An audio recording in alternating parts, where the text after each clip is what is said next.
Me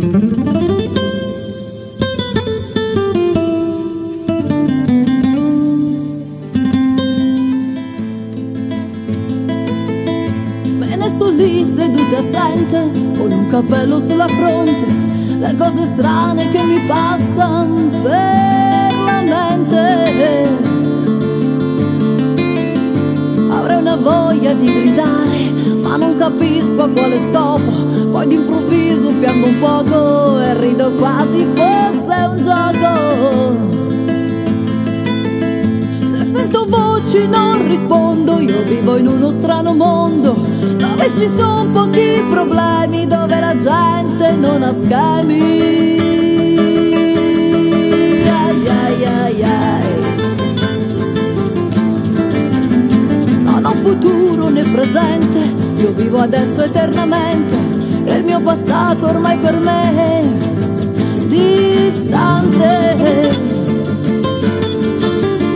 Ma ho tutto quello che mi serve, nemmeno il mago nel suo scrigno ha quelle cose che io sogno e non capisco perché piango. Non so che cosa sia l'amore, io non capisco il batticuore. Per me un uomo rappresenta chi mi accudisce e mi sostenta. Ai ai ai ai.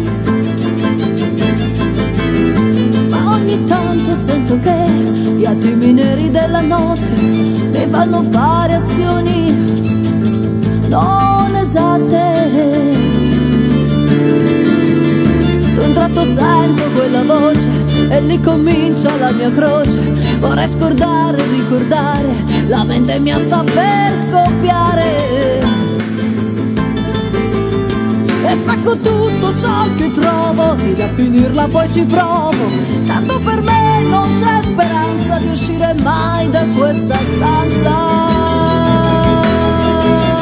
Yeah, yeah, yeah. Sopra un lettino civolante di questo posto allucinante, io sogno spesso di volare nel cielo. Non so che male posso fare se sogno solo di volare. Io non capisco i miei guardiani perché mi legano le mani. E a tutti i costi vogliono che indossi un camice per me. Le braccia indietro forte stringo e a questo punto sempre piango. Ai ai ai ai. E oddio, che grande confusione e che magnifica visione. Un'ombra chiara mi attraversa la mente. Le mani forti adesso mordo e per un attimo ricordo che un tempo forse non lontano qualcuno mi diceva t'amo.